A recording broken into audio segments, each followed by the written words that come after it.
The The Ringwoods. Don't go there. You'll get ringworm. That's the real issue with this place. I like the Ringwoods. Yeah. And that can be a thing that people say, like, if somebody just disappears, even if it's not for a magical reason, like, they up and left one day to avoid debt or whatnot, you just say they got ringed. Yep, that person's gone, they got ringed, they're out. I like the idea that Ringwoods could also, like, now I'm thinking, like, auditory and thinking, like, maybe when you're in the Ringwoods, you hear, like, tinkling noises and, like, you'll get ringing in your ears when you get lost and stuff like that. Yeah. That's probably how people know that they're starting to get close. Yeah. Yeah. You start getting that sound, and so you tell kids if you start to hear a ringing in your ear, you turn around and Yeah. back And home. you know what's cool about that is that can play into I'm so gonna much spend a fate other point 'cause I- like cultural shit. Like, some older sibling wants to be, a dick or whatever, and they got the little jingly bell and scare their siblings. Or whole festivals can Accidentally emerge. scare their siblings into the Ringwoods. Oh God, that'd be terrible. So I have something I want to spend a fate point on. Sure. We've talked a lot about the outside of the Ringwoods. I think that on the inside, it should be like this extremely beautiful, everything kind of green tinted with like purples and yellows, like kind of fluorescent, like all the plants kind of have a slight glow to them, and it's like this extremely beautiful place that from the outside, it's bigger on the inside than it is on the outside. So it's a TARDIS. Yes, it is a Fey TARDIS. It's like the heart. And that a lot of the issue, I think, is that people don't know what it's like inside. It's like it's a chaotic, neutral place where like bad things can happen. But inside, it's just strictly the environment coming to life with whatever energies are present there. So it's like probably the most gorgeous place. Maybe people have dreams of it. Yeah. Would you say it's serene there then? Definitely. And that like some places exist only at certain times, or you go in and maybe you're in this very small area, there's just a lake and a wolf that turns into a woman, and then you leave and you come back, it could be this giant expansive like world in front of you. I love that it's like it's not there's not something specific there, but it just always has a certain emotion or feeling when you get to that center place. Yeah. I mean, and it may be a different experience to each person who enters there, depending on what they need or what they're desiring or what they need to learn or what they're looking for. And it could be, I'm thinking just a little bit in terms of like the Mirror of Erised over in Harry Potter, like it looks different to everybody who enters there, and it's sort of a different experience, and it embodies something else. Well, I think maybe in a way it is all of the things, but a mortal mind can only comprehend so much. Right. So to the humans that wander in, it's whatever they wish to see. But to the monsters and the Fae, the creatures of the wood, it is all things at once. Lady Citrus was saying the Eye of the Storm, and now I kind of like the idea of it being the Eye of the Woods. Yeah, the Eye of the Woods. Ooh, I love that. Thanks, Lady Citrus. Oh, wait, can we just call it the eye then? Yeah, because the then eye. it's like, don't look too long into the eye. Yeah. Or the eye will look back and it will call. Well, what if, hold on, we don't necessarily have to narrow this down to one name. Different people may have all of them, that's true. different, This is like the one name we have so far for it.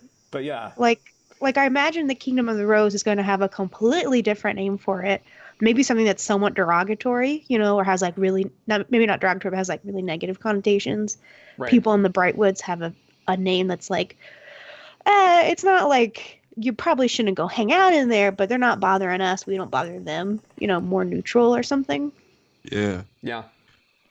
Maybe different Fae call it different things based on like what parts of it Because like I'm sure to mortals it's just like all this homogenous thing, but to the culture of the Ringwoods, there must be like neighborhoods essentially, like wards of the Ringwood, where there's like, oh yes, the red caps live over here. It's called the Murder Wood, and that kind of stuff. Right. Right. Yeah, I can see that making sense. I also really like the idea of like when you go into this area, you know, each person, you know, like every time you go in, it's different. It looks different to different people, and that maybe the only way to successfully navigate this place, you know, in a linear path is if you have someone who's native, you know, like attuned to that land or has some way to do that. So it's like every time you go in, it's like, okay, maybe there's the lake or I see something different. And then it's like, no, hold on, I got the magic key. Let's all go in together. It's like, holy shit, this is completely This is different. different, I yeah. can actually traverse through this place now. Right. I Go think I ahead. have a thing I want to spend a fate point on Okay. for the Bright Woods. Perfect. Because you were talking about the people being okay with weirdness as long as it's useful. I want to codify that in a way that's going to fuck my character over as the people don't abide creatures with teeth. Which is to say, like, predators, but also, like, as long as you're friendly and you're helpful, you're fine. But if you're starting to, like, push back too much, people might be like, whoa, you're clearly more powerful than I am, and that scares me. Like something that like tips the balance. Like, okay, you need a certain level of predators to keep these populations down, but as soon as it, like that kind of thing. Right. Like, I mean, it's all fun and games until someone says they're casting a curse on you, and then you've stopped being the fun fairy friend, and you Yeah. have become the fae thing that perhaps is dangerous. Mm-hmm. Would this apply also to mundane people too? Like, is there a certain expectation to be gentle? Yeah. Well, because the and forest is kind in the Bright dangerous. Woods? Yeah. Even when you don't account for the fae, like there are wolves there. You can get lost. You can starve. The winters are harsh, and so it all only works if everyone's working together. I kind of almost So like the idea. I think it has a. Sorry, keep going. I think it has a lot more to do with attitude than necessarily who or what a person is.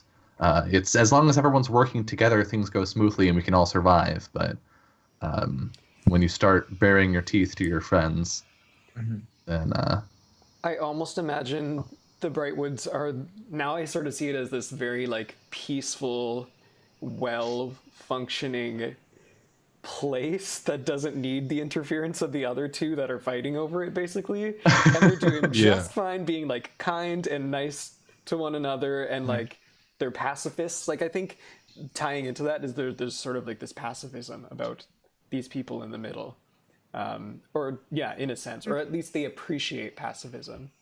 yeah. Or strive for it. I have a question. So we've essentially established that the Fae and the fairies and those creatures who live in the Ringwoods or the Eye or whatnot, are they able to just freely communicate with humans who live in the Brightwoods and or like the kingdom, essentially, or is there some sort of are there some creatures who are translators or who are sort of midway points between the two? So I actually had an idea about that. I wanted to spend a fate point to make it so that the Brightwoods have a festival called like the Festival of the Ring at one time of the year, and then they have a festival at the other time of the year, the Festival of the Rose. Oh, neat. And so Yeah. they're so nice. So like what happens is that they allow in like fake creatures. It's just like an open invitation. It's like we have this thing that we've had forever. Fake creatures will come in. They're completely welcome. You like feed them and have these great parties. And people who want to go back with them are welcome to do so. And they become like, what's the word I'm looking for? Like political envoys almost. to where maybe that's the person who now will have dreams about. I'm getting so many ideas now. Sorry. Yeah, keep going. Can I add on to that? Can I Yeah. can I put a slightly dark twist on your very cute, like actually really lovely idea? Good. So like keeping with the Fae stuff, like if you wander into a Fae realm and you eat fairy food, right? You're trapped. You belong to the Fae at that point. What if the Festival of the Ring is also the one time of year when you get to see the people that have been trapped in Yeah. in the Ringwood? Yeah. But then they have to go back at the end. Yeah. Yeah. Or Coco. or I haven't seen that. Or maybe that's like the one time of the year you can negotiate for those people. Ooh, Yeah. or maybe it's like that's going with the like Samhain whatnot thinning of the veil sort of thing. Maybe that's the one time when maybe a mythological brave hero could go and bring someone back. I think it could be a collaboration of all those things. Yeah. That it's like once you sit at the table together with the Fae, like let's say there's a chief or elder or something, and when like the Festival of the Ring is a beautiful time, but it's also where you bring forth all of these things, and it's like, okay, we lost Jane 3 months ago, and this is something like, can you bring forward to them? Like if our festival is beautiful enough, if we bring forth something, and maybe the Fae are like, well, okay, we'll give you Jane back if you go and bring us this item, or if you do X, Y, Z. Right. Yeah. So it's sort of a negotiation between the two cultures. Mhm. Yeah.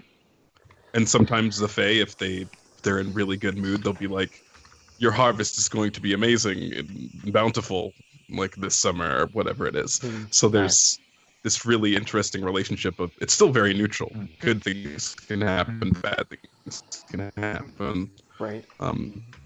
You just put on the greatest festival and hope. Yeah. And then I was thinking for the Festival of the Rose that it's similar in that it's silver and everything, and also the bond that the Brightwoods has with the Rose, that level of respect. And from there, some of maybe the younger kids who choose that path can go and become squires for the Knights of the Rose. And that's why the Brightwood has like this kind of place of safety between the two.